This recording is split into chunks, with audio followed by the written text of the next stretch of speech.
안녕하십니까. 국제투자 6주차 2교시 강의를 시작하겠습니다. 1교시 강의 끝 무렵에 제가 표 4-5에 언급한 것으로 압니다. 이제 표 4-5를 보겠습니다. 표 4-5는 한국의 국제 M&A 관련 제반 여건 변화입니다. 우선 거기는 자금, 인센티브, 시장 환경에 대해서 과거와 현재 변화를 이제 보고 있습니다. 자금과 관련해서 우선 보겠습니다. 과거에는 기업의 투자 여력이 낮았습니다. 그러나 현재는 기업의 우리가 이제 그 2교시 강의 끝 무렵에 이제 예를 들었죠. 우리 글로벌 인류 기업이나 글로벌 기업들의 삼성전자를 비롯해서요. 그래서 현재는 기업의 내부 유보가 증가하고 있고 또한 국가의 풍부한 외환 보유고도 언급한 바 있습니다. 이제 인센티브에 대해서 살펴보면 과거에는 고금리와 원화가 저평가돼서 우리가 자금을 빌릴 때 높은 비용을 지불해야 되고 또 우리가 외국 기업을 인수할 때 결국 우리나라 통화 가치가 낮았기 때문에 그야말로 우리나라 통화를 훨씬 더 많이 사용하면서 외국 기업을 인수하는 상황이었다는 것이죠. 그러나 지금은 저금리, 즉 우리가 우리 기업들이 자금을 빌릴 때 자금 빌리는 그 대가인 이자를 낮게 지불할 수 있고 또 원화가 고평가됨에 따라서 훨씬 적은 달러를 쓰고서도 과거보다 외국 기업을 인수하게 될 수 있다는 좋은 여건을 말합니다.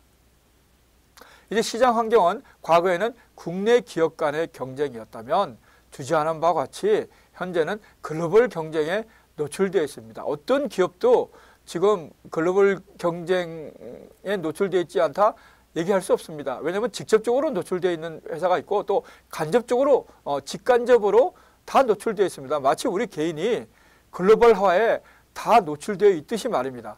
즉 외국과 많이 거래하는 이런 기업에는 결국 직접적으로 노출되어 있겠죠. 외국 기업과 거래하지 않는다고 하지만 외국 기업과 거래를 하는 국내 기업과는 거래를 할 거 아닙니까? 이런 기업들도 결국은 간접적으로 노출되어 있죠. 그래서 결론적으로 직접적이든 간접적이든 개인이든 기업이든 국가든 전부 글로벌 경쟁에 노출되어 있다는 의미입니다. 현재는 M&A가 활성화되어 있지 않은 산업에서도 결국 산업 여건이 변화하게 되면 결국 M&A를 통한 경쟁이 결국 확산될 가능성이 항상 발생하고 있다는 것입니다. 컴퓨터 산업이 결국 과거에는 하드웨어 중심이었지만 결국 서비스업의 특성을 가지게 되면서 결국 M&A가 증가하고 있는 것이 대표적인 사례라고 할 수 있겠습니다.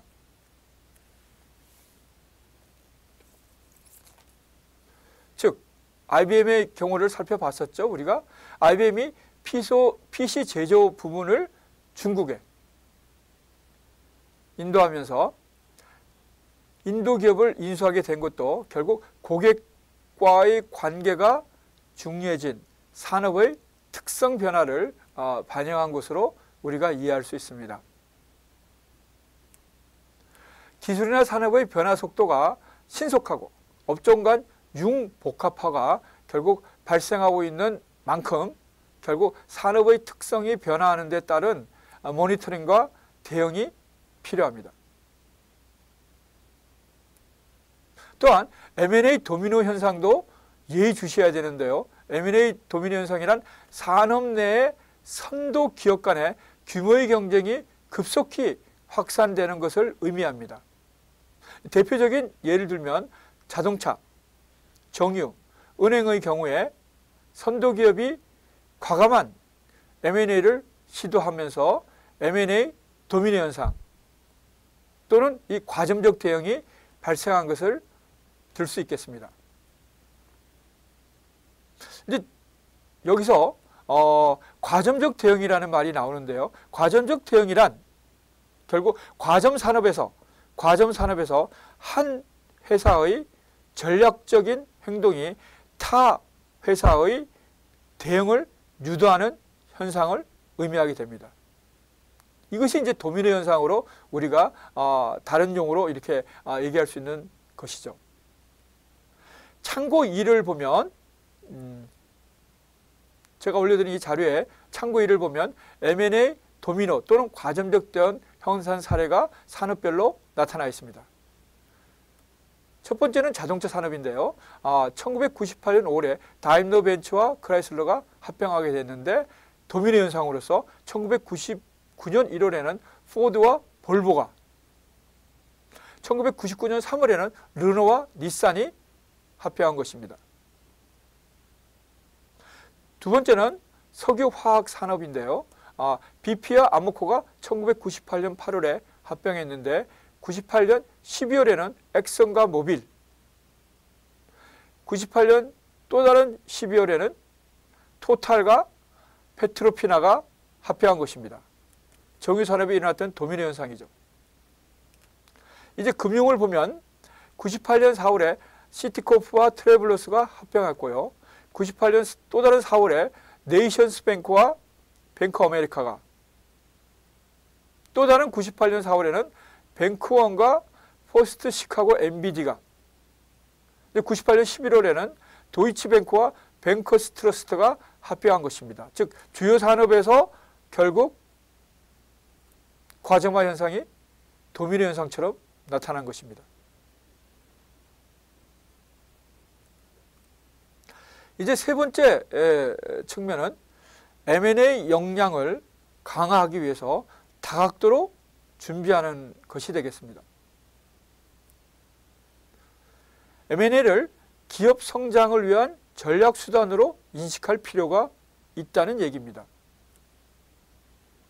경영 계획이나 중장기 전략을 수립할 때 M&A가 필요한 부분을 구체적으로 명시하고 해당 매물이 시장에 나왔을 때 신속하게 대응할 수 있는 시스템을 구축해야 되겠습니다.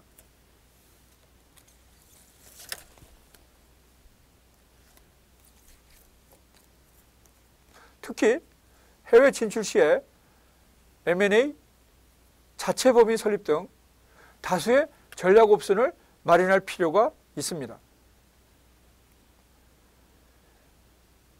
국제적인 M&A 전문 인프라에 접근해서 결국 M&A 관련 정보력과 실행력을 배양할 필요도 있습니다. 즉 세계적인 투자은행 및 경영자문사에 M&A 인력과 긴밀한 네트워크를 구축할 필요가 있고, 이에 따라서 사내 M&A 인력을 육성해야 된다는 의미입니다.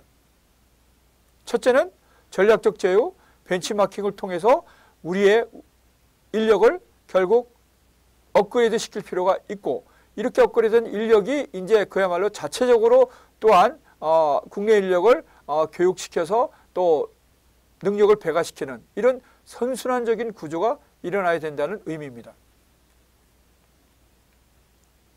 M&A를 통해서 결국은 단시간에 성장을 이룰 수 있는 반면에 기업 문화나 경영 시스템이 다른 두 기업을 합치는 것은 결코 용이하지 않은 모험일 수도 있다는 것을 인식할 필요도 있습니다. 즉, 방금 제가 얘기 드린 포인트는 M&A가 결국 필요한 것이고 성장을 위해서 필수 불가결 하지만 항상 결국은 예의주시하면서 잘 선택해야 된다는 것이죠. 그 어느 것이나 기회는 존재하지만 기회에 따른 위험도 역시 동시에 존재한다는 것을 잊어서는 안 된다는 의미입니다. 자체 설립을 할 경우에는 투자 과정에서 완급 조정이 가능합니다. 그러나 M&A 경우에는 대규모 자원을 일시에 투입해야 하는 부담이 존재하고 있다는 것입니다. 일단 기업을 매수하고 나면 원래의 상태로 돌아갈 수 없다는 의미에서 결국 위험도가 높은 것이 현실입니다. M&A가 실패하는 원인 중에 하나는 결국 사업성이나 재무적인 측면만을 강조해서 조직 통합 및 문화 통합에 실패하기 때문입니다. 결국 기업도 사람의 결합체 아니겠습니까? 그래서 사람의 결합체는 크든 작든 간에 결국 문화가 존재하게 됩니다. 결국 그 조직의 문화, 국가도 마찬가지 아니겠습니까? 결국 국가에 따라서 결국 상이한 어떤 문화가 존재하는 것이죠. 또한 인종에 따라서도 존재하는 것이죠. 이거는 끝도 없이 예를 들어서 남녀 간에도 존재하는 것이죠. 연령대별로도 존재하는 것이죠. 교육 수준에 따라서, 소득 수준에 따라서 또 존재하는 것이죠. 한국가 내에서도 지역에 따라서 또 존재하는 것이죠. 또 직업에 따라서도 존재할 수 있습니다. 상이한 문화가. 그래서 결국은 이제 합치게 각각에 있을 때는 혼자의 힘으로써, 혼자의 책임하에, 혼자의 그걸 맞이해야 되겠지만 결국 이렇게 합치는 경우에는 두 서로 다른 조직이 합하는 거 아니겠습니까? 이건 상당히 중요한 것이죠. 우리가 이거는 예를 많이 들 수 있습니다. 우리가 보면 가정도 전혀 서로 다른 환경에서 자란 두 사람이 결국 사랑이라는 그 매개로 한 가정이 되는 것이죠. 그러나 결국 이제 부부가 돼서 생활하다 보면 많은 이제 경험을 하게 되죠. 좋았던 희노애락의 경험입니다. 결국 그 좋았던 것만 있진 않죠. 서로 갈등 관계에 있어 가지고 이걸 어떻게 해소하느냐. 결국 이런 것들을 슬기롭게 해소하는 이 부부가 결국은 자녀도 훌륭하게 키우게 되고 그야말로 노년은 누구나 오지 않겠습니까? 청춘으로 만났더라도 이 노년에 결국 정말 행복한 그런 결혼 생활을 맞이할 수 있게 되겠죠. 그러나 그 어떤 부부든지 간에 다 그런 과정은 있다는 것입니다. 정도의 차이는 있는 거지만 또 경험의 차이, 어떤 사건의 차이는 있지만은 결국 그런 갈등 관계 이런 것들을 어떻게 잘 처리하고 또 그것들을 계기로 해서 보다 더 성숙한 관계로 가는가, 이것이 결국 이제 관건이라고 할 수 있죠. 그 사랑으로 엮여진 부부 관계에도 그렇다는 것입니다. 하물며 일반 사회적인 관계에서야 더 말할 필요도 없겠죠. 그야말로 이해관계가 얽혀 있는 이런 관계에서는 더 말할 필요도 없습니다.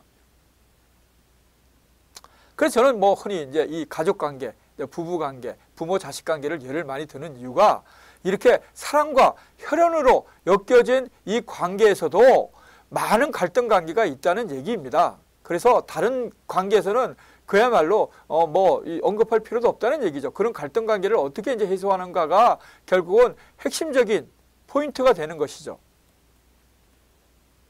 여러분들도 언젠가는 지금 부모님 밑에 있지만 언젠가는 가정을 구성하게 될 때 부모님으로부터도 많은 경험을 얘기를 듣겠지만 결국 선배들, 선생님들로부터도 관련되는 많은 얘기를 듣고서 결국 본인이 잘 이렇게 취사 선택해서 받아들여서 결국 훌륭한 아버지 어머니가 되고 결혼 생활을 할 수 있기를 소망합니다.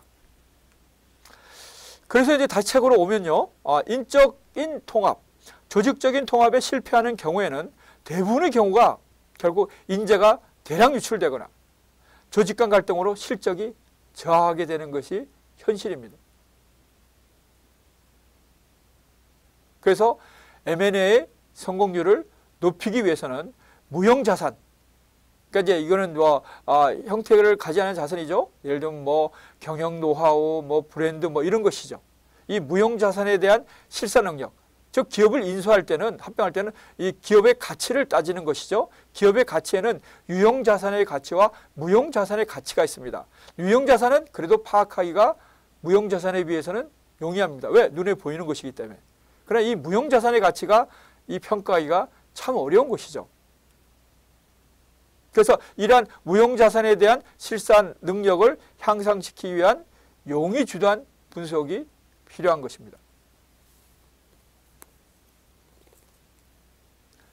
이 물리적 자원의 평가보다 조금 전에 제가 말씀드린 그 내용입니다. 물리적 자원, 즉 눈에 보이는 이 자원을 평가하는 것보다 결국 무형 자원, 아까 제가 언급드린 브랜드, 인력, 기술, 경영 노하우 이런 게 되겠죠. 이런 무형 자원이 M&A 후에도 해당 기업에 존속해 있겠는가라는 것을 예측할 수 있는 분석 능력이 필요하다는 의미입니다. 그래서 피합병회사와 문화적인 이질성을 고려해서 결국 조직 통합의 유연성을 부여할 필요가 있겠습니다. 그리고 문화적 이질성이 큰 경우에는 결국 본사 중심의 관리 체제보다는 하나의 이제 팁으로서, 요령으로서, 대안으로서 현지의 권한과 책임을 위임하는 분리 전략, 즉 세그리게이션 스트래티지 또는 세퍼레이션 스트래티지라고 하는데요. 이런 분리 전략이 필요합니다. 특히 핵심 인재가 이탈하지 않도록 세심한 관리가 필요한 것입니다. 우리 자료에 보시면 참고 3에 중국의 레노버 기업의 IBM 인수가 나옵니다. 이 레노버는 비교적 성공적이었는데요. 우선 보면 IBM의 PC 사업 부문입니다. IBM의 PC 사업 부문을 인수한 중국의 레노버는 핵심 인력이 이탈하는 것을 막기 위해서 기존 체제를 최대한 유지한 바 있습니다. 즉 시스템의 동요를 막기 위한 것이죠. IBM의 PC 사업부의 책임자인 스티븐 위드를 새로 출범하게 되는 레노버의 CEO로 결국 그대로 영입함으로써 리더십의 불안정과 리더가 교체됨에 따라오는 조직의 이런 갈등 문제, 그러니까 리더십의 불안정과 조직 문화의 혼란을 최소화한 바 있습니다. 또한 IBM의 10%의 결정권을 부여해서 권한을 위임하고 처우, 후생 복지도 기존 체제를 유지하였습니다.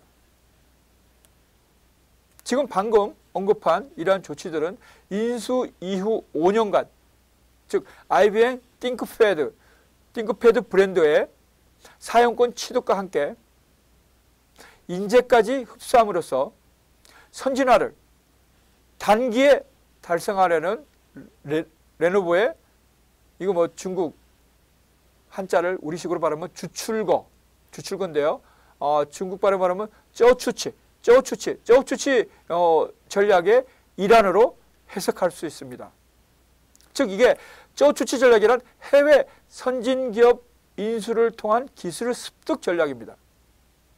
영어로 말하면 이제 러닝 아웃사이드 스트래티지죠. 바깥으로 달려나가서 바깥으로 무작정 달려나가는 게 아니고 바깥에 벤치마킹할 수 있는 선진 기업들을, 문화를, 기술을 이런 것들을 그야말로 습득해서 중국 기업의 국제 경쟁력을 높이겠다는 전략인데 이걸 중국 정부가 채택하고 있는 것이죠.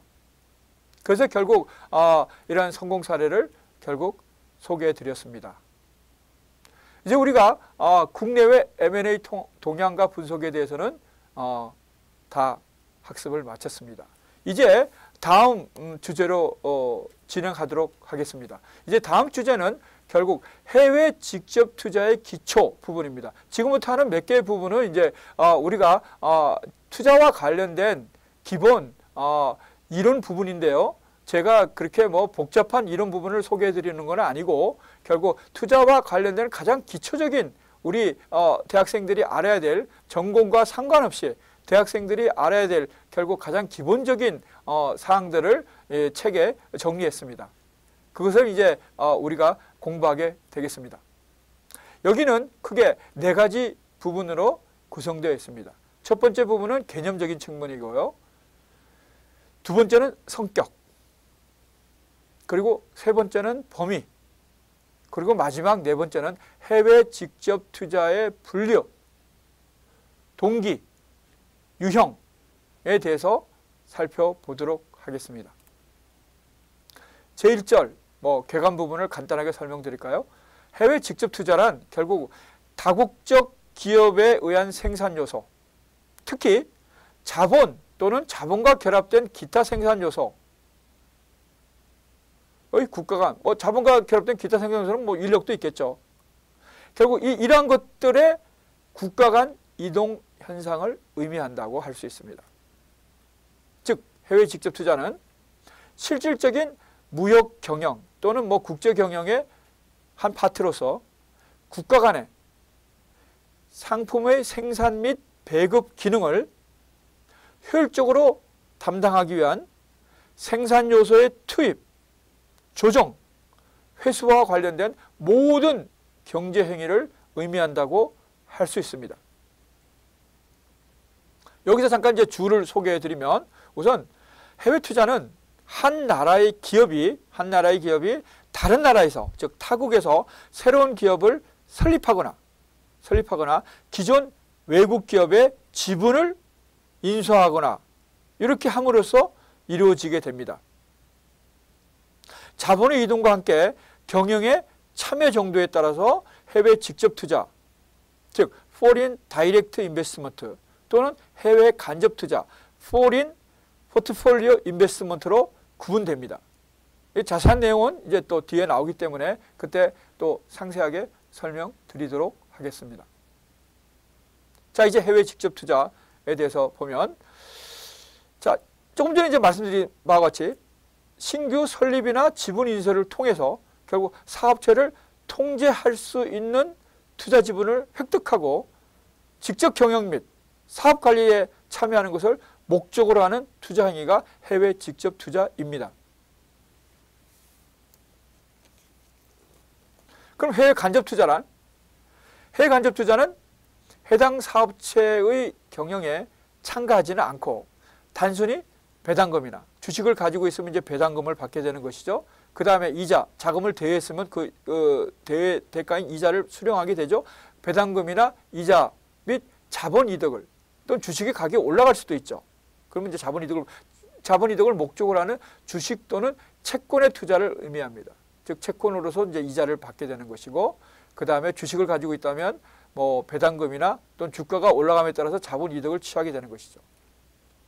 따라서 해외 간접 투자가 단순히 국가 간의 자본 이동에 불과한 반면에 해외 직접 투자는 자본뿐만 아니라 결국 생산 기술, 경영 기법, 인력 등의 생산 요소가 결국 함께 해외로 이전되어서 결국 현지의 생산 요소와 결합된다는 점에서 차이가 있습니다.